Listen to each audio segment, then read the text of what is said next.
À présent,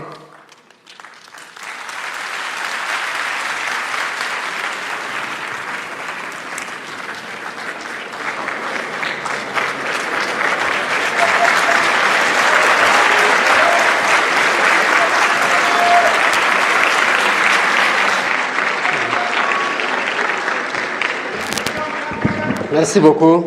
Je vous prie de vous rasseoir. Merci beaucoup à toute cette diaspora vivante et dynamique, mais surtout tout ce désir de vouloir bâtir ensemble le Sénégal que nous voulons. À un moment donné, par contre, j'ai eu très peur parce que j'ai pensé que El Hadj allait chanter Ray Mboté. Puisqu'il y a dans la salle quelqu'un qui était très proche de moi et qui ne résiste pas à ce tube-là, j'avais peur que vous voyiez des choses que j'ai vues dans le véhicule de la campagne électorale.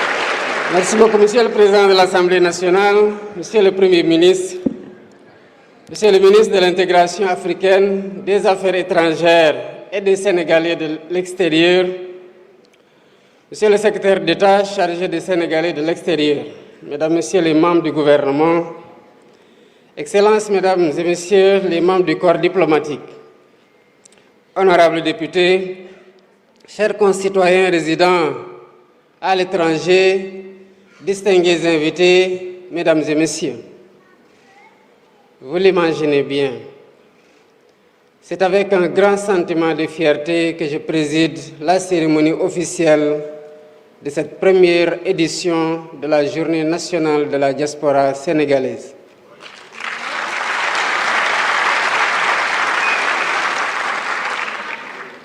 C'est une journée symbolique consacrée à celles et ceux qui, tout en vivant hors de nos frontières, restent profondément ancrés dans la vie, l'histoire et le devenir de notre nation.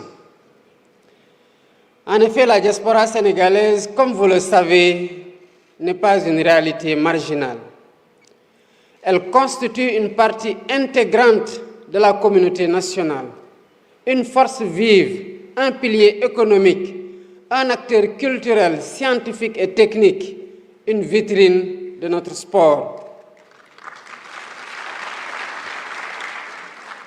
En un mot, vous êtes une extension dynamique de la nation sénégalaise à travers le monde. Chers Sénégalais de l'extérieur, en mon nom, la nation sénégalaise vous exprime son respect et son admiration. Honneur à vous. Vos actions et réalisations, votre engagement et votre sacrifice pour votre pays font de vous un pilier important du développement de notre nation. Vous incarnez fièrement le Sénégal à travers le monde. Par vos transferts financiers, vos investissements et votre expertise, vous êtes au cœur du dynamisme des secteurs clés de notre économie. Par ma voix, la nation tout entière vous exprime sa reconnaissance.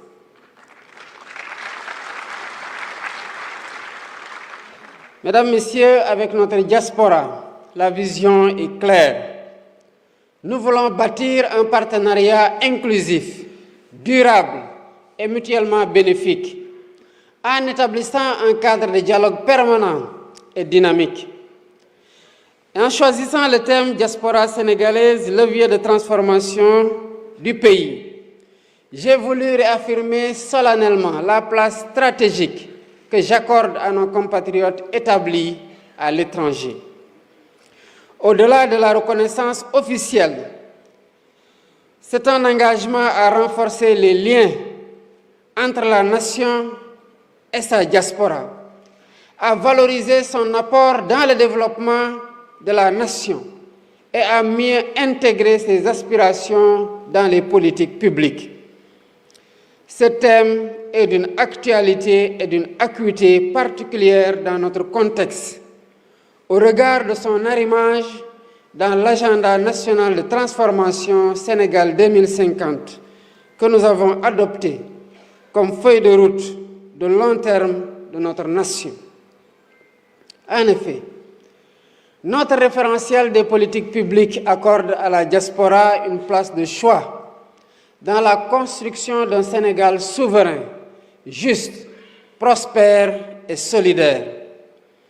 Il nous invite à une réflexion essentielle sur la place de la diaspora dans le développement national et la citoyenneté active, à inventer de nouveaux ponts entre les Sénégalais de l'extérieur et leur administration, à bâtir une communauté nationale sans frontières, unie dans sa diversité, fidèle à ses valeurs et résolument tournée vers l'avenir. Sous ce rapport, mon ambition est de faire de la diaspora un acteur clé des politiques publiques et du développement national.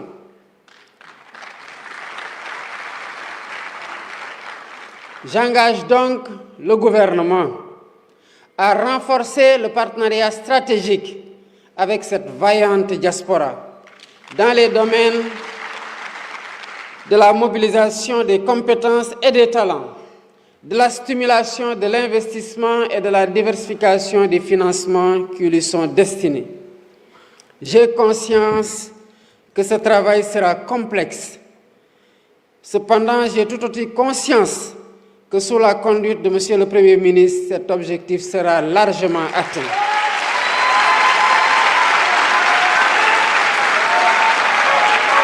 C'est pourquoi je lance un appel aux acteurs non étatiques, aux partenaires techniques et financiers, à se joindre à nous et à conjuguer leurs efforts en vue de renforcer cet engagement.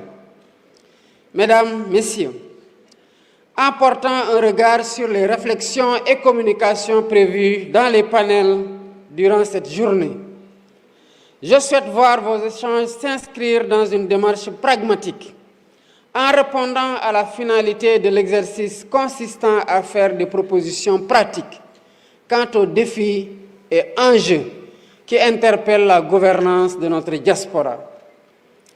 Il s'agit, entre autres, de l'accès au logement, de la disponibilité de l'information sur les secteurs susceptibles de recevoir vos investissements, de la délivrance rapide de vos documents administratifs, de la proximité des services consulaires.